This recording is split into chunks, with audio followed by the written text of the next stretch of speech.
अवतल दर्पण द्वारा प्रतिबिंब का बनना। तो बच्चों, पिछले वीडियो में हमने अवतल दर्पण के सामने वस्तु की विभिन्न स्थितियों के लिए प्रतिबिंब का बनना देखा था किरण आरेख के द्वारा। और ये बहुत इंपॉर्टेंट टॉपिक था, हमने पहले भी बताया था कि इससे क्वेश्चंस बहुत आते हैं। तो बच्चों, उन्हीं किरण आरेख को हम एक ट्रिक के द्वारा समझाते हैं। मान लीजिए अगर आप कभी भूल जाएं कि प्रतिबिंब कहाँ बना था, कैसा बना था, तो एक ट्रिक के माध्यम से हम आपको उसी को और समझाते हैं। बहुत आसान ट्रिक है, बस थोड़ा सा ध्यान दे लीजिए। ये देखिए, एक अवतल दर्पण बनाइए, इसके सामने ये मुख्य अक्ष खींचिए, और अब वस्तु को हमने वहां 6 जगह रखा था उसमें, तो यहाँ भी वस्तु को 6 जगह 6 एरो के द्वारा दिखा दीजिए। वो 6 जगह कौन सी थी? सबसे पहले ये अनंत पर, नंबर 1। नंबर 2 अनंत और सी यानी वक्रता केंद्र के बीच में। नंबर 3 वक्रता केंद्र पे। नंबर 4 वक्रता केंद्र और एफ के बीच में।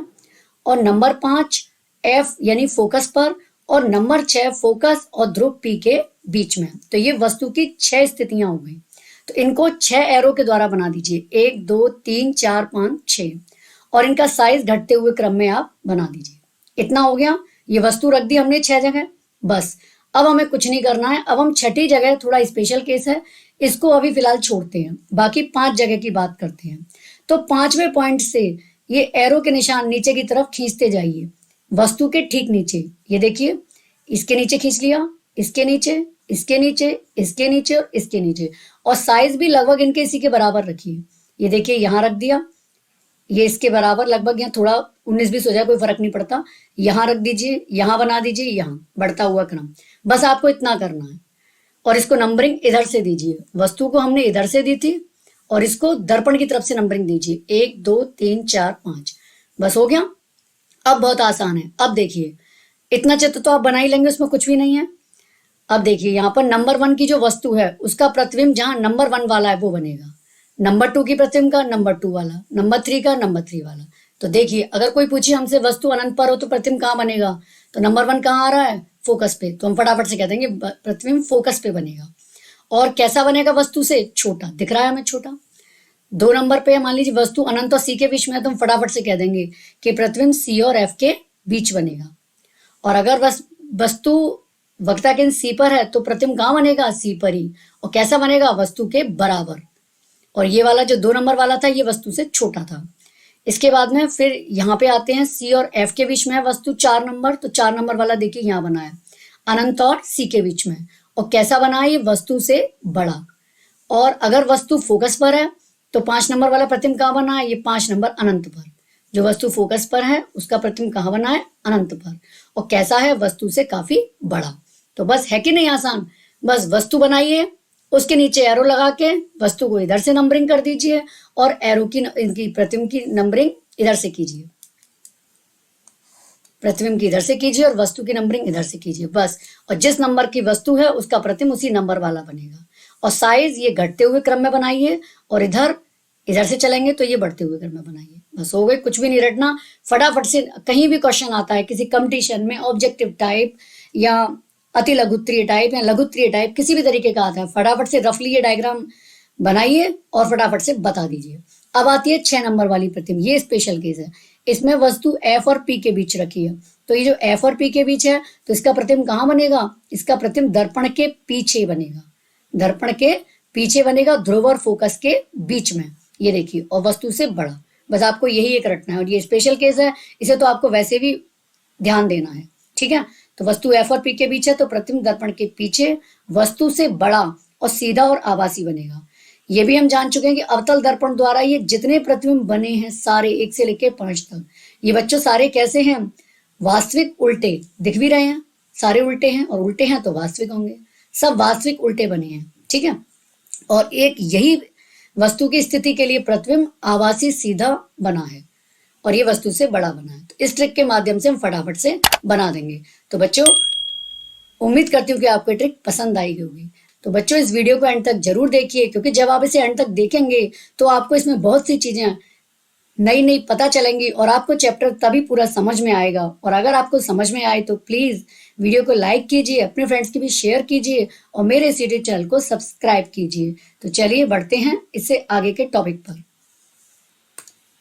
उसी चीज को हम ये प्रतिबिंब के बनने को एक टेबल के माध्यम से भी समझ सकते हैं। बस कुछ भी नहीं है, अगर आपने ट्रिक समझ ली तो टेबल में कुछ भी नहीं है, बस ये तो हमने एक टेबल के रूप में दे दिया है कि वस्तु अनंत पर है तो प्रतिबिंब कहाँ बनेगा, फोकस पे, और सी पर है तो एफ और सी के बीच में, सी पे है तो सी पे ही बन जाएगा, सी और एफ के बीच में है तो सी से परे, एफ पर है तो अनंत पर, अनंत पर है तो फोकस पे है तो अनंत पे, दो तो रट ही गए।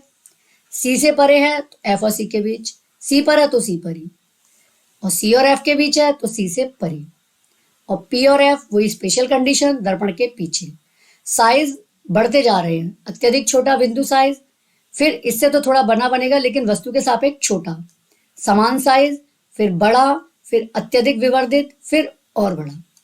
और पांचों की कंडीशन ये कैसी है, वास्तविक, उल्टी, और एक कंडीशन कैसी है, ये आभासी, सीधा। तो इसको एक टेबल के माध्यम से भी हमने आपको समझा दिया, आपको जिस तरीके से अच्छा लगे आप उसको इस तरीके से कर सकते हैं। तो चलिए आगे चलते हैं। अवतल दर्पण के उपयोग, अब हम जानेंगे कि अवतल दर्पण के उपयोग कहाँ कहाँ होते हैं।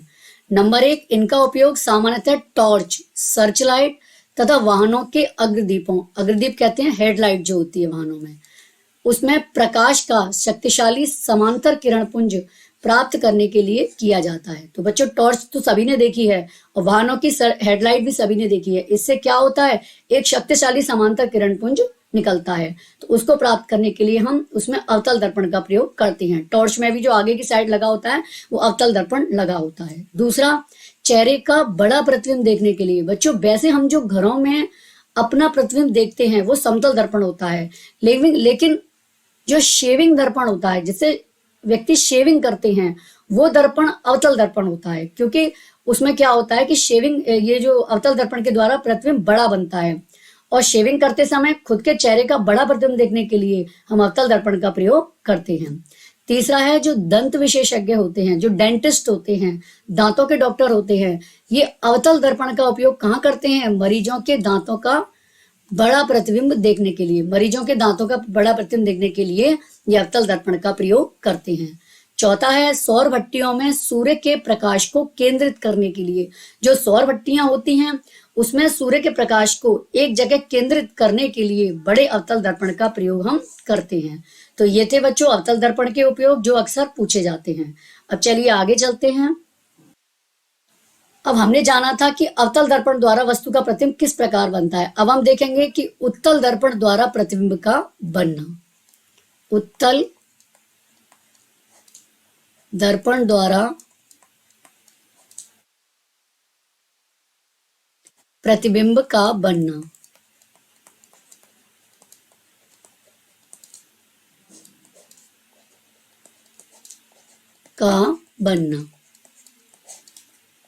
इसमें देखिए बच्चों, ये उत्तल दर्पण है और इसके द्वारा जो प्रतिबिंब है केवल बिंब की दो स्थितियों में ही प्राप्त होता है।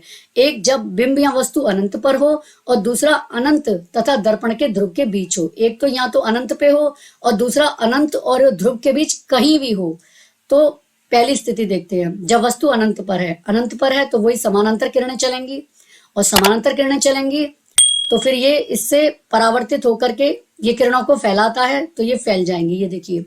और जब हम इसको पीछे डैश डैश करके बढ़ाएंगे तो ये फोकस पर मिलती हुई प्रतीत होंगी, यानी कि फोकस से निकलती हुई प्रतीत हो रही हैं। तो प्रतिबिंब कहाँ बनेगा, फोकस पर। ये तो हम वैसे भी जानते हैं कि जब वस्तु अनंत पर होती है तो प्रतिबिंब हमेशा फोकस पर बनता है, और इसमें कहाँ बनेगा, दर्पण के पीछे। अवतल दर्पण में दर्पण के आगे बना था और इसमें दर्पण के पीछे बनेगा। और साइज कैसा होगा, वही अत्यधिक छोटा बिंदु साइज होगा। और प्रतिबिंब उत्तल दर्पण के द्वारा दोनों ही कंडीशन में आभासी तथा सीधे बनेंगे। अवतल दर्पण के द्वारा हमेशा वास्तविक और उल्टे बने थे एक कंडीशन को छोड़ के, और उत्तल दर्पण के द्वारा दोनों ही कंडीशन में प्रतिबिंब आभासी तथा सीधे बनेंगे। अब देखिए दूसरी कंडीशन है कि जब वस्तु अनंत तथा दर्पण के ध्रुव पी के बीच हो, मान लीजिए कहीं भी रख देंगे, तो वही कि एक समानांतर किरण जाएगी, वो परावर्तित होकर फोकस से निकलती हुई प्रतीत होगी। दूसरी इसके सेंटर से जाएगी, तो वो जहां ये एक दूसरे को काटेंगी वहां ये प्रतिबिंब बन जाएगा। तो प्रतिबिंब कहाँ बनेगा, पी और एफ के बीच। हमेशा प्रतिबिंब कहीं भी वस्तु को रख लीजिए अनंत और पी के बीच, प्रतिबिंब हमेशा पी तथा एफ के बीच ही बनेगा। दर्पण के ध्रुव पी और फोकस एफ के बीच ही बनेगा। और कैसा बनेगा, वस्तु से छोटा और आभासी तथा सीधा। तो दोनों ही कंडीशन में वस्तु क्या साइज छोटा है, प्रकृति आभासी और सीधी है, बस ये याद रखना है। अनंत पर है तो फोकस पर बनेगा, और दर्पण के ध्रुव अनंत और ध्रुव के बीच है तो P और F के बीच बनेगा, और दोनों ही दर्पण के पीछे बने हैं, इसीलिए आभासी और सीधे है। तो ये था उत्तल दर्पण द्वारा प्रतिबिंब का बनना। इस पे भी बच्चों क्वेश्चंस खूब पूछे जाते हैं कि उत्तल दर्पण द्वारा प्रतिबिंब किस प्रकार बनता है, तो आप इसको अच्छे से तैयार कर लेंगे। अब आगे चलते हैं। उत्तल दर्पण के उपयोग। उत्तल दर्पण के क्या उपयोग होते हैं? उत्तल दर्पण का उपयोग गली तथा बाजारों में लगे लैंपों के ऊपर किया जाता है। बच्चों, गली और बाजारों में जो लाइट लगी होती हैं, जो लैंप लगी होती हैं, उनके ऊपर उत्तल दर्पण लगाया जाता है। क्यों? क्योंकि प्रकाश दर्पण से परावर्तित होकर अपसारी किरण पुंज के रूप में चलता है। जो ये लाइट होती हैं, जब इनसे जो प्रकाश निकलता है तो ये क्या होता है? अपसारी किरण पुंज के रूप में। अपसारी मीन्स फैलने वाला, ये किरणों को फैलाता है, तो एक अपसारी किरण पुंज के रूप में ये निकलता है, और जिससे क्या होता है, ये अधिक क्षेत्र में फैल जाता है और ज्यादा जगह पे रोशनी करता है। तो ये इसका एक पहला उपयोग है। नेक्स्ट, उत्तल दर्पण मोटर कारों में ड्राइवर की सीट के पास लगा होता है। जो ड्राइवर की सीट के पास वाला शीशा होता है, उसमें भी उत्तल दर्पण का प्रयोग करते हैं। इससे क्या होता है, इसमें ड्राइवर पीछे से आने वाले व्यक्तियों व गाड़ियों के प्रतिबिंब देख पाता है और ड्राइविंग को अपनी को अच्छे से कर सकता है। अगला है, उत्तल दर्पण से बहुत बड़े क्षेत्र में फैली वस्तुओं के प्रतिबिंब आकार में छोटे तथा सीधे बनते हैं। बच्चों, उत्तल दर्पण की सबसे बड़ी विशेषता होती है वो ये होती है कि ये काफी बड़े एरिया को कवर करता है। जो बहुत बड़े क्षेत्र में वस्तुएं होती हैं, उनके प्रतिबिंब ये छोटे और सीधे करके बनाता है, जिससे काफी बड़े एरिया को हम देख सकते हैं। तो उस काफी बड़े एरिया के छोटे और सीधे प्रतिबिंब प्राप्त करने के लिए हम उत्तल दर्पण का प्रयोग करते हैं। गोलीय दर्पण द्वारा परावर्तन के लिए चिन्ह परिपाटी। तो बच्चों, जो गोलीय दर्पण होते हैं, यानी कि अवतल दर्पण और उत्तल दर्पण, उनके द्वारा हम परावर्तन के लिए चिन्ह परिपाटी देखेंगे। तो चिन्ह परिपाटी में क्या है कि प्रकाश में दर्पण से वस्तु की दूरी u, जैसे मान लीजिए ये दर्पण है, अवतल दर्पण है मान लीजिए, और ये क्या है, इसकी मुख्य अक्ष है, मान लीजिए ये इसकी मुख्य अक्ष है, ये ध्रुव P है। तो वो कह रहा है कि दर्पण से वस्तु की दूरी हमेशा कितनी होती है, u। ये जहां जो वस्तु रखी है, ये इसकी दूरी कितनी होगी, दर्पण से वस्तु की दूरी ये होगी u, ये देखिए u। और दर्पण से प्रतिबिंब की दूरी, और इसका प्रतिबिंब मान लीजिए यहां बना कहीं भी, तो जो प्रतिबिंब की दूरी है दर्पण से, वो क्या कहलाएगी, वो v कहलाएगी। और फोकस दूरी हमेशा, ये हम जानते हैं, फोकस दूरी हमेशा क्या कितनी होती है, स्मॉल f। तो इनको उचित चिन्ह देते हैं और इसके लिए निर्देशांक ज्यामिति की परिपाटी अपनाई जाती है। इसके लिए जो मैथ में निर्देशांक ज्यामिति होती है, उसकी परिपाटी अपनाई जाती है, जो निम्न प्रकार से है। तो इसमें सबसे पहले है, वस्तु हमेशा दर्पण के बाईं ओर रखा जाता है। बच्चों, इतने हमने अवतल दर्पण के द्वारा, उत्तल दर्पण के द्वारा वस्तुओं के प्रतिबिंब का बनना देखा। वस्तु को हमेशा हम कहाँ रखते हैं, दर्पण के बाईं ओर, यानी कि दर्पण के लेफ्ट साइड। कभी भी हमने वस्तु, आपने देखा होगा, इस साइड राइट साइड नहीं रखी, हमेशा वस्तु को हम लेफ्ट साइड ही रखते हैं। इसका अर्थ है कि दर्पण पर बिंब या वस्तु से प्रकाश बाईं ओर से आपतित होता है। तो जब वस्तु बाईं ओर है तो प्रकाश किधर की साइड से आपतित होगा, हमेशा बाईं ओर से ही आपतित होगा। दूसरा, मुख्य अक्ष के समानांतर सभी दूरियां दर्पण के ध्रुव से मापी जाती हैं। और बच्चों, ये भी हम देख चुके हैं कि जितनी भी दूरियां हैं, चाहे वस्तु की हो चाहे प्रतिबिंब की हो, ये सब मुख्य अक्ष के समानांतर कहां से नापी जाती हैं, दर्पण के ध्रुव P से नापी जाती हैं। अब आगे देखते हैं। अगला है, मूल बिंदु के दाईं ओर प्लस x अक्ष के अनुदिश मापी गई सभी दूरियां धनात्मक मापी जाती हैं, जबकि मूल बिंदु के बाईं ओर यानी कि -x अक्ष के अनुदिश मापी गई दूरियां ऋणात्मक मापी जाती हैं। तो बच्चों देखिए, इसके चित्र के द्वारा हम समझते हैं। ये देखिए, ये दर्पण है, दर्पण में ये वस्तु है, इसको हमेशा लेफ्ट साइड रखते हैं, और इससे जो किरणें चलती हैं वो हमेशा लेफ्ट साइड से ही डाली जाती हैं, और सारी दूरियां दर्पण के ध्रुव P से नापी जाती हैं। अब जो हम मैथ में निर्देशांक ज्यामिति में लेते हैं, वो इस तरीके से लेते हैं कि इधर तो होता है x अक्ष और इधर x डैश, और इधर y अक्ष और y डैश। तो जितनी भी माइनस एक्स, जितनी भी एक्स अक्ष के अनुदिश नापी जाती हैं, यानी कि इस साइड जितनी भी दूरियां नापी जाती हैं, या ये कहेंगे कि दाईं ओर जितनी भी दूरियां दर्पण के दाईं ओर नापी जाती हैं, वो सारी कैसी नापी जाती हैं? धनात्मक, यानी कि पॉजिटिव। जो दाईं ओर जितनी भी दूरियां नापी जाएंगी एक्स अक्ष के अनुदिश, वो हमेशा कैसी होंगी? पॉजिटिव नापी जाएंगी, प्लस में ली जाएंगी। और जो दर्पण के बाईं ओर की जितनी भी दूरियां नापी जाएंगी, यानी कि लेफ्ट साइड की जितनी भी दूरियां नापी जाएंगी, यानी कि ये कहें कि निर्देशांक ज्यामिति में माइनस एक्स अक्ष के अनुदिश जितनी भी दूरियां नापी जाएंगी, वो सब कैसी होंगी बच्चों? माइनस होंगी, नेगेटिव में होंगी। जैसे कि मान लीजिए ये वस्तु की दूरी है, ये कितनी है? यू कहलाती है। अभी हमने बताया कि वस्तु की दर्पण से दूरी क्या कहलाती है? यू। तो ये किधर की तरफ नापी गई है? बाईं ओर। तो हम इसको किस में होगी? ये हमेशा माइनस में होगी। ये हमेशा किस में होगी? माइनस में होगी। और चाहे उत्तल दर्पण हो चाहे अवतल दर्पण हो, यू हमेशा माइनस में ही होता है, क्योंकि वस्तु हमेशा दर्पण के बाईं ओर ही रखी जाती है। अब मान लीजिए प्रतिबिंब की दूरी है, ये प्रतिबिंब बना है, इसका ए भी वस्तु है, इसका प्रतिबिंब ए डैश बी डैश बना है। तो ये प्रतिबिंब की दूरी भी किधर नापी जा रही है? ये भी बाईं ओर नापी जा रही है। तो ये भी कैसी होगी? माइनस में, यानी कि v यहाँ पर कैसा होगा? माइनस में। अब मान लीजिए कुछ प्रतिबिंब जो कि आवासीय सीधे बने थे, वो दर्पण के पीछे बने थे, तो वो दूरियां ध्रुव से इस साइड नापी जाएंगी। और जब इस साइड जो दूरियां नापी जाएंगी, मान लीजिए कोई प्रतिबिंब यहाँ बना है, यहाँ कोई दूरी हमने नापी, तो इस साइड जो दूरियां नापी जाएंगी वो हमेशा कैसी होंगी? धनात्मक। तो v की वैल्यू वहां पर क्या होगी? पॉजिटिव होगी उस कंडीशन में। अगर प्रतिबिंब मान लीजिए कोई इस साइड बना है, तो v की स्थिति इस कंडीशन में कैसी होगी? पॉजिटिव, यानी कि धनात्मक होगी। अब आगे देखते हैं। तो वो यही कह रहा है कि मूल बिंदु के प्लस एक्स अक्ष के अनुदेश, प्लस एक्स अक्ष यानी कि राइट साइड, दर्पण के राइट साइड जो मापी गई दूरियां हैं वो धनात्मक मापी जाती हैं, जबकि माइनस एक्स के अक्ष के अनुदेश यानी कि दर्पण के लेफ्ट साइड जो दूरियां नापी जाती हैं वो कैसी नापी जाती हैं? ऋणात्मक। आगे चलते हैं।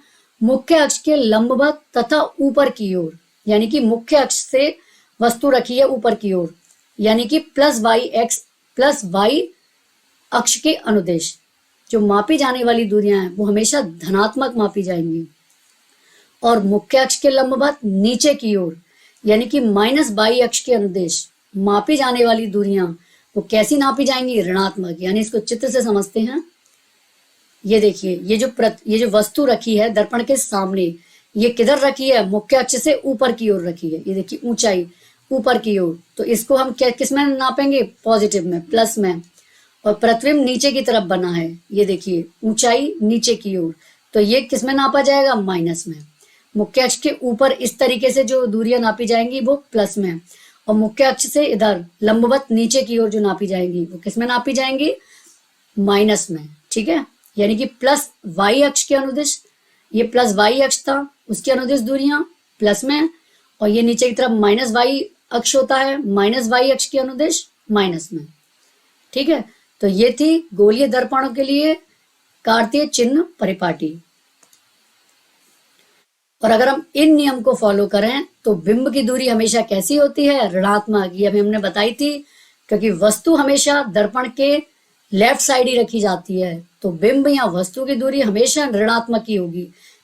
ये जब आप न्यूमेरिकल करेंगे इस चैप्टर के, तब ये चीजें आपको काम आएंगी कि जो दूरी है कहाँ नेगेटिव लेनी है, कहाँ पॉजिटिव लेनी है, तब ये चिन्ह परिपाटी हमारे लिए सबसे ज्यादा सपोर्ट करेगी। तो बिंब की दूरी हमेशा बच्चों ऋणात्मक होती है। अब अवतल दर्पण की जो फोकस दूरी है वो हमेशा कैसी होगी? ऋणात्मक, क्योंकि अवतल दर्पण की फोकस दूरी इस साइड ही, तो ये कोई समानांतर किरण चली मान लीजिए, और उनको इकट्ठा करके ये एक बिंदु पर इस तरीके से डालता है अवतल दर्पण, और इस बिंदु को फोकस कहते हैं। यही तो फोकस की परिभाषा थी। तो अवतल दर्पण का जो फोकस है वो लेफ्ट साइड ही है, तो वो कैसा होगा? हमेशा फोकस दूरी ऋणात्मक होगी। और जो उत्तल दर्पण क्या करता है, वो जो समांतर किरणें हैं वो फोकस से निकलती हुई प्रतीत होती हैं, यानी कि इसकी जो फोकस होता है वो इस साइड होता है, दर्पण के पीछे होता है। तो उत्तल दर्पण की जो फोकस दूरी है वो हमेशा कैसी होती है? धनात्मक होती है। उत्तल दर्पण की फोकस दूरी बच्चों हमेशा कैसी होती है? धनात्मक होती है। इसको आप रट लीजिए। तो हमने जानी चिन्ह परिपाटी, और जब न्यूमेरिकल आएंगे तो हम इसका विभिन्न तरीके से यूज करेंगे। अब आता है दर्पण का सूत्र। दर्पण के सूत्र क्या होता है? 1/v + 1/u = 1/f। यानी कि ये b, u और f क्या है? v क्या है? दर्पण के ध्रुव से प्रतिबिंब की दूरी, जब भी दर्पण के ध्रुव से प्रतिबिंब की दूरी होगी वो हमेशा v ही होती है। और u क्या है? दर्पण के ध्रुव से बिंब की दूरी यानी वस्तु की दूरी, वो हमेशा u ही होती है। और f क्या है? फोकस दूरी। f क्या है बच्चों? फोकस दूरी। तो ये क्या है? दर्पण के लिए सूत्र। अब आगे चलते हैं। आवर्धन। अब हम जानेंगे बच्चों आवर्धन क्या होता है। गोलीय दर्पण द्वारा उत्पन्न वह आपेक्षिक विस्तार है जिससे ज्ञात होता है कि कोई प्रतिबिंब बिंब की अपेक्षा कितना गुना आवर्धित है।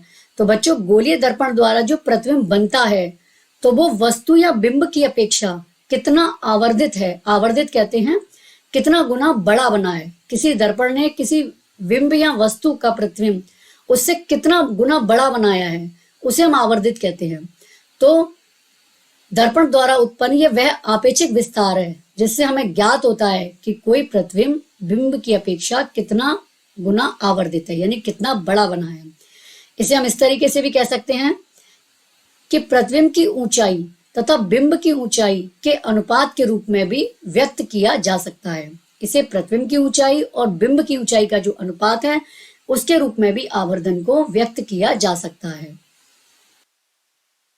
ये देखिए, इसको m से दिखाते हैं आवर्धन को हमेशा। तो m बराबर प्रतिबिंब की ऊंचाई बटे बिंब की ऊंचाई। प्रतिबिंब की ऊंचाई को हम स्मॉल hi से दिखाते हैं, यानी कि हाइट ऑफ इमेज। प्रतिबिंब को इमेज कहते हैं इंग्लिश में। और बिंब की ऊंचाई यानी वस्तु की ऊंचाई को ho यानी कि हाइट ऑफ ऑब्जेक्ट, वस्तु को ऑब्जेक्ट कहते हैं। तो इससे हम इसको दिखा सकते हैं। और यदि m ऋणात्मक है, यदि m का मान ऋणात्मक आता है तो प्रतिबिंब कैसा होगा? वास्तविक होगा। और m धनात्मक आता है तो प्रतिबिंब हमेशा आभासी बनता है। इस चीज को आप ध्यान रखिए बच्चों। m अगर ऋणात्मक है तो प्रतिबिंब वास्तविक बनेगा, वास्तविक यानी कि उल्टा नीचे की साइड। और यदि m धनात्मक आता है तो प्रतिबिंब हमेशा आभासी बनेगा, आभासी यानी कि सीधा बनेगा। और यदि hi बराबर ho यानी कि अगर ये जो प्रतिबिंब की ऊंचाई है वो वस्तु की ऊंचाई के बराबर है, मान लीजिए प्रतिबिंब और वस्तु समान आकार के बने हैं, दोनों की ऊंचाई समान है, तो m की वैल्यू कितनी हो जाएगी? 1 हो जाएगी। 1 हो जाएगी यानी कि प्रतिबिंब का आकार बिंब के बराबर है। और यदि hi यानी कि हाइट ऑफ इमेज अगर ho से ज्यादा है, तो hi ज्यादा है मतलब प्रतिबिंब ज्यादा ऊंचा है, तो m की वैल्यू कितनी हो जाएगी? 1 से ज्यादा हो जाएगी, यानी कि प्रतिबिंब बिंब से बड़ा होता है। और यदि hi कम है ho से, यानी वस्तु बड़ी है, प्रतिबिंब की ऊंचाई कम है, तो m की वैल्यू 1 से कम हो जाएगी, यानी कि प्रतिबिंब बिंब से छोटा होता है। समतल दर्पण का आवर्धन हमेशा कितना होता है? +1। समतल दर्पण का आवर्धन कितना होता है? +1। यहाँ प्लस क्या शो कर रहा है कि प्लस साइज आभासी प्रतिबिंब को दर्शाता है। जो प्लस का चिन्ह है वो क्या चाहता है कि प्रतिबिंब कैसा है? आभासी। ये हम पहले ही बात करी थी कि m पॉजिटिव है तो प्रतिबिंब हमेशा आभासी होगा। और जो 1 है वो ये दिखा रहा है कि प्रतिबिंब का जो आकार है वो बिंब के आकार के बराबर है। ये हमने बताई थी कि m बराबर अगर वैल्यू 1 है तो यानी कि प्रतिबिंब का आकार बिंब के बराबर है, यानी वस्तु के बराबर है। तो इसीलिए समतल दर्पण का आवर्धन हमेशा कितना होता है? +1। प्लस यानी कि प्रतिबिंब कैसा है? आभासी है, और 1 यानी कि प्रतिबिंब कैसा है? वस्तु के बराबर। और हमेशा समतल दर्पण के द्वारा प्रतिबिंब कैसा बनता है? आभासी और वस्तु के बराबर ही बनता है। अब आगे चलते हैं। प्रकाश का अपवर्तन। अब हम जानेंगे अपवर्तन क्या होता है। जब प्रकाश एक माध्यम से दूसरे माध्यम में तिरछा होकर जाता है तो दूसरे माध्यम में इसके संचरण की दिशा परिवर्तित हो जाती है, और इस परिघटना को हम प्रकाश का अपवर्तन कहते हैं। ये देखिए, इसको हम चित्र के माध्यम से समझते हैं। ये मान लीजिए प्रकाश की किरण तिरछी होकर के आपतित हुई। ये एक माध्यम है वायु, और ये हमने एक कांच का गुटका रखा हुआ है। ये दूसरा माध्यम है कांच। तो प्रकाश की किरण जब एक माध्यम से दूसरे माध्यम में जाती है, यानी प्रकाश की किरण वायु से किस में जा रही है? कांच में। तो जब ये तिरछी होकर के आपतित हुई तो आप देखिए ये अपने मार्ग से विचलित हो गई। वैसे इसका मार्ग ये होना चाहिए था, डैश डैश करके जो बनाया है इसका सीधा मार्ग ये होना चाहिए था, लेकिन ये अपने मार्ग से विचलित हो गई है, अपने मार्ग से हट गई, यानी कि इसने अपनी दिशा एक माध्यम से दूसरे माध्यम में जाने पर इसने अपनी दिशा परिवर्तित कर दी। तो इस परिघटना को हम क्या कहते हैं? प्रकाश का अपवर्तन। यानी कि जब प्रकाश की किरण एक माध्यम से दूसरे माध्यम में जाती है तो ये अपने मार्ग से विचलित हो जाती है या ये अपनी दिशा बदल देती है। तो इस परिघटना को हम क्या कहते हैं बच्चों? प्रकाश का अपवर्तन कहते हैं। अब फिर देखिए, कांच से फिर कहाँ निकली? फिर से वायु में आई। तो फिर इसकी जो मार्ग था वो फिर से, ये देखिए, फिर से चेंज हो गया। और बच्चों एक चीज और हम यहाँ पर बताएं, एक होता है विरल माध्यम, एक विरल माध्यम होता है और एक होता है सघन माध्यम। विरल माध्यम और सघन माध्यम को अभी हम आगे और अच्छी तरीके से समझेंगे अपवर्तनांक के संदर्भ में, लेकिन अभी आप यहाँ इतना समझ लीजिए कि विरल माध्यम जहां घनत्व कम होता है और सघन माध्यम जहां घनत्व ज्यादा होता है। तो वायु एक विरल माध्यम है कांच की अपेक्षा। तो जब प्रकाश की किरण विरल से सघन माध्यम में जाती है तो ये देखिए, जहां आपतन बिंदु है यहां से हमने एक अविलंब खींचा। तो जब विरल से सघन में आती है तो ये अविलंब की ओर झुक जाती है, यानी कि जो अपने मार्ग से विचलित हुई है वो अविलंब की ओर शिफ्ट हो गई है। और जब सघन से विरल में जाती है, यहाँ देखिए कहाँ सघन माध्यम था और वायु विरल माध्यम है, जब सघन से विरल में जा रही है तो अविलंब से दूर हट जाती है, यानी कि ये शिफ्ट तो होगी, अपना मार्ग तो चेंज करेगी लेकिन अविलंब से दूर हट के करेगी। विरल से सघन में आती है तो अविलंब की ओर झुकती है, सघन से विरल में जाती है तो अविलंब से दूर चली जाती है। तो ये हमने जाना प्रकाश का अपवर्तन क्या होता है। अब देखते हैं प्रकाश के अपवर्तन के कुछ उदाहरण। प्रकाश के अपवर्तन के कारण स्विमिंग पूल का तल वास्तविक स्थिति से विस्थापित हुआ प्रतीत होता है। तो बच्चों जब हम स्विमिंग पूल में अगर पानी भरा हुआ है हम उसको देखेंगे अगर, तो उसका जो तल है वो रियल स्थिति से थोड़ा सा हमको उभरा हुआ प्रतीत होगा। तो ये किस वजह से होता है? ये प्रकाश के अपवर्तन की वजह से होता है। अगला है, पानी में आंशिक रूप से डूबी हुई पेंसिल वायु तथा पानी के अंतर पृष्ठ पर टेढ़ी प्रतीत होती है। जब हम मान लीजिए कोई बर्तन ले लें और इसमें हम थोड़ा सा पानी भरें और इसमें हम कोई पेंसिल आधी डुबोएं, ये मान लीजिए कोई पेंसिल है, हमने इसको आधी इसको डुबोई, तो हम देखेंगे कि जब हम इसको ये यहाँ ये आधी डुबोई है, तो जब हम इसको आधी इस तरीके से डुबोएंगे तो जो डूबी हुई पेंसिल है वो वायु और पानी के अंतर पृष्ठ पर, यानी कि यहाँ से कैसी प्रतीत होगी? ये टेढ़ी प्रतीत होगी। इस तरीके से ये थोड़ी उभरी हुई टेढ़ी प्रतीत होगी। इसी तरीके से कांच के गिलास से इसमें पड़े नींबू हैं, ये वास्तविक आकार से बड़े प्रतीत होंगे। कांच के गिलास में कोई पानी ले लें और उसमें हम नींबू डाल दें तो इनका जो रियल साइज है उससे ये हमें आकार में थोड़े बड़े प्रतीत होंगे। तो ये सब क्यों हो रहा है? ये सब अपवर्तन की घटना की वजह से हो रहा है, क्योंकि विभिन्न माध्यमों में प्रकाश की चाल अलग अलग होती है और विभिन्न माध्यमों में ये जो प्रकाश होता है ये अपनी दिशा बदल देता है या अपने मार्ग से विस्थापित हो जाता है। अब आगे देखते हैं, कागज पर लिखे शब्द ग्लास स्लैब से देखने पर ऊपर उठे हुए प्रतीत होते हैं। जो कागज पर लिखे हुए शब्द हैं उसको अगर हम कांच की स्लैब से देखेंगे तो वो कैसे होंगे? ऊपर उठे हुए प्रतीत होते हैं। तो हम जानते हैं प्रकाश अपवर्तन के नियम। प्रकाश के अपवर्तन के क्या नियम होते हैं? तो बच्चों प्रकाश के अपवर्तन के दो नियम होते हैं। कौन कौन से हैं वो? नंबर 1, आपतित किरण, अपवर्तित किरण तथा दोनों माध्यमों को पृथक करने वाले आपतन बिंदु पर अविलंब, ये सभी एक ही तल में होते हैं। यानी कि इसको चित्र के द्वारा समझें, ये आपतित किरण है और ये अपवर्तित किरण है और इसके आपतन बिंदु पर अगर हम एक अविलंब खींचें तो ये सभी तीनों यानी कि आपतित किरण, अपवर्तित किरण और अविलंब ये सभी एक ही बिंदु पर होते हैं। अगला देखते हैं, दूसरा नियम है प्रकाश के किसी निश्चित रंग तथा निश्चित माध्यमों के युग्म के लिए, मान लीजिए प्रकाश का कोई निश्चित रंग की बात करें और दो निश्चित माध्यमों का युग्म ले लें तो उसके लिए जो आपतन कोण की ज्या यानी आपतन कोण के साथ अगर हम साइन लगा दें तथा अपवर्तन कोण की ज्या यानी कि अपवर्तन कोण होता है आर, उसके साथ भी अगर हम साइन लगा दें तो इसका जो अनुपात है वो स्थिर रहता है। और इस नियम को हम स्नेल का अपवर्तन का नियम भी कहते हैं। यानी कि आपतन कोण की ज्या यानी साइन आर और अपवर्तन कोण की ज्या यानी कि साइन आर, इसका जो अनुपात है वो कैसा होता है? स्थिरांक होता है, फिक्स होता है और ये एक स्थिरांक होता है। और इस नियम को हम क्या कहते हैं? इस नियम को हम स्नेल का अपवर्तन का नियम कहते हैं। तो ये पूछा जा सकता है कि स्नेल का नियम क्या होता है। ये देखिए चित्र के द्वारा देखें, ये अविलंब है, ये आपतित किरण है। अविलंब और आपतित किरण के बीच जो कोण बना है ये आई आपतन कोण है। इसी तरीके से अविलंब और अपवर्तित किरण के बीच जो बना है आर, ये क्या है, ये अपवर्तित कोण है, अपवर्तन कोण है ये। तो इन दोनों की जो ज्या होती है इसका अनुपात एक स्थिरांक होता है, यानी कि इसका अनुपात जो है वो स्थिर रहता है। तो इस नियम को हम क्या कहते हैं, स्नेल का नियम कहते हैं। इस स्थिरांक के मान को, और इस जो स्थिरांक की वैल्यू है इसकी, इसका मान है, इसके मान को दूसरे माध्यम का पहले माध्यम के सापेक्ष क्या कहते हैं, अपवर्तनांक।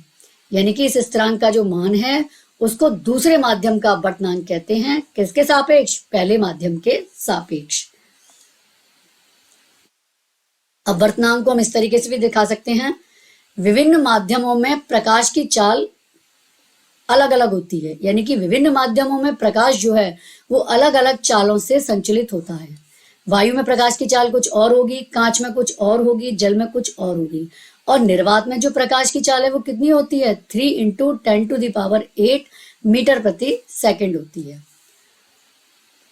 और वायु में प्रकाश की चाल निर्वात की अपेक्षा थोड़ी सी कम हो जाएगी। जो वायु में प्रकाश की चाल है वो निर्वात की अपेक्षा थोड़ी ही कम होती है, ज्यादा नहीं होती। और कांच या पानी में यह यथेष्ट रूप से घट जाती है। और कांच की बात करें और पानी की बात करें तो इन दोनों में भी ये कम हो जाएगी। दो माध्यमों के युग्म के लिए अपवर्तनांक का मान दोनों माध्यमों में प्रकाश की चाल पर निर्भर करता है। यानी कि दो माध्यम ले लें, दो माध्यम का युग्म ले लें और उनके लिए जो अपवर्तनांक का मान है वो दोनों माध्यमों में प्रकाश की चाल पर निर्भर करता है। मान लीजिए, इसको उदाहरण द्वारा समझते हैं। प्रकाश की चाल माध्यम एक में, दो माध्यम लिए, माध्यम एक और माध्यम दो। अब मान लीजिए प्रकाश की चाल माध्यम एक में कितनी है, v1, और माध्यम दो में v2 है। और माध्यम दो का माध्यम एक के सापेक्ष अपवर्तनांक जो है वो किसके बराबर होगा, वो माध्यम एक में प्रकाश की चाल तथा माध्यम दो में प्रकाश की चाल के अनुपात द्वारा हम व्यक्त करते हैं। और इसको हम n के द्वारा व्यक्त करते हैं। तो देखिए n बराबर होगा माध्यम एक में प्रकाश की चाल बटे माध्यम दो में प्रकाश की चाल। माध्यम एक में प्रकाश की चाल कितनी है, v1, और माध्यम दो में प्रकाश की चाल कितनी है, v2। यानी कि ये जो अपवर्तनांक है, अभी हमने लिखा है n/1, यानी कि ये किसका अपवर्तनांक है, तो इसमें बच्चों 2 पहले आ रहा है, तो ये माध्यम दो का अपवर्तनांक है। और जो बाद वाली संख्या है वो ये शो करती है कि इसके सापेक्ष है, यानी कि ये माध्यम दो का अपवर्तनांक है माध्यम एक के सापेक्ष। तो ये किसके बराबर होता है, माध्यम एक में प्रकाश की चाल बटे माध्यम दो में प्रकाश की चाल। मतलब दोनों माध्यम में, माध्यम एक में प्रकाश की चाल और माध्यम दो में प्रकाश की चाल का जो अनुपात है ये उसके बराबर होता है। अब आगे देखते हैं। इसी प्रकार माध्यम एक का अपवर्तनांक की बात करें, अगर मान लीजिए ये माध्यम दो का अपवर्तनांक था, अब हम देखें माध्यम एक का अपवर्तनांक n1 इसमें 1 पहले है, यानी कि अपवर्तनांक किसका है, एक माध्यम का, और दो बाद में है, तो किसके सापेक्ष है, माध्यम दो के। तो ये बराबर होगा माध्यम दो में प्रकाश की चाल बटे माध्यम एक में प्रकाश की चाल। माध्यम दो में प्रकाश की चाल कितनी थी, v2, और माध्यम एक में प्रकाश की चाल कितनी थी, v1, यानी कि v2 बटे v1। तो ये हमने देखा कि अपवर्तनांक किस तरीके से विभिन्न माध्यमों में प्रकाश की चाल पर निर्भर करता है। अब आगे देखते हैं। निरपेक्ष अपवर्तनांक क्या होता है। यदि माध्यम एक निर्वात या वायु है, मान लीजिए दो माध्यमों के युग्म में से अगर माध्यम एक निर्वात ले लें या वायु ले लें, तब वो जो माध्यम दो का अपवर्तनांक है वो निर्वात के सापेक्ष माना जाएगा। जो माध्यम दो का अपवर्तनांक है वो किसके सापेक्ष माना जाएगा, निर्वात के सापेक्ष। तो ये माध्यम का क्या कहलाता है, निरपेक्ष अपवर्तनांक कहलाता है। इसको हम nm से व्यक्त करते हैं। तो nm बराबर वायु में प्रकाश की चाल बटे माध्यम में प्रकाश की चाल, यानी कि माध्यम एक हमने क्या ले लिया, इसमें वायु ले ली है, तो वायु में प्रकाश की चाल बटे माध्यम में प्रकाश की चाल। मान लीजिए वायु में प्रकाश की चाल कितनी है, c, और माध्यम में प्रकाश की चाल कितनी है, v, तो nm बराबर c बटे v भी होगा। तो ये निरपेक्ष अपवर्तनांक है, ये भी पूछा जाता है। अपवर्तनांक भी इंपॉर्टेंट है, उस पर भी क्वेश्चन आता है, और निरपेक्ष अपवर्तनांक क्या होता है, इस पे भी क्वेश्चन आता है। अब हम जानते हैं प्रकाशिक सघन माध्यम क्या होते हैं। सघन और विरल माध्यम की बात हम पहले भी कर चुके हैं, इसी को हम एक बार दोबारा से समझते हैं। दो माध्यमों की तुलना करते समय जो अधिक अपवर्तनांक वाला माध्यम है वो दूसरे की अपेक्षा प्रकाशिक सघन कहलाएगा। मतलब जिसका अपवर्तनांक अधिक है वो दूसरे की अपेक्षा क्या कहलाएगा कि ये प्रकाशिक सघन है। उदाहरण, जब प्रकाश की किरण विरल माध्यम से सघन माध्यम में जाती है, मान लीजिए प्रकाश की किरण विरल माध्यम से सघन में जाएगी तो इसकी चाल कैसी हो जाएगी, धीमी हो जाएगी, और चाल धीमी हो जाएगी तो ये अविलंब की ओर झुक जाएगी। ये हम पहले भी बात कर चुके हैं कि जब प्रकाश की किरण विरल माध्यम से सघन में जाती है तो इसकी चाल कैसी हो जाती है, धीमी, और ये हमेशा क्या होता है, ये अविलंब की ओर झुक जाती है। यानी कि इसका जो मार्ग ये होना चाहिए था, ये अविलंब की ओर झुक गई। इस तरीके से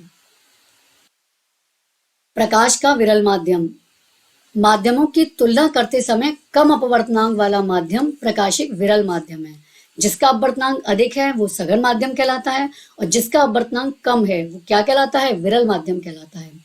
और जब प्रकाश की किरण सघन माध्यम से विरल माध्यम में जाती है तो इसकी चाल बढ़ जाती है। सघन से विरल में जाएगी तो चाल क्या हो जाएगी, बढ़ जाएगी, तब ये अविलंब से दूर हट जाती है। फिर ये अविलंब की ओर नहीं झुकती बल्कि अविलंब से दूर हट जाती है। तो ये हमने जाना प्रकाशिक सघन माध्यम क्या है, प्रकाशिक विरल माध्यम क्या है। तो बच्चों कैसा लगा आपको वीडियो? उम्मीद करती हूँ कि वीडियो पसंद आया होगा, और अगर पसंद आया है तो मुझे कमेंट बॉक्स में कमेंट करके जरूर बताइए। और अगर वीडियो अच्छा लगा है तो इसको अपने फ्रेंड्स के बीच शेयर कीजिए, वीडियो को लाइक कीजिए और मेरे इस यूट्यूब चैनल को सब्सक्राइब कीजिए। तो मिलते हैं नेक्स्ट वीडियो में इसी चैप्टर के बचे हुए मटेरियल के साथ। जब तक के लिए बहुत बहुत धन्यवाद। पढ़ते रहिए, आगे बढ़ते रहिए।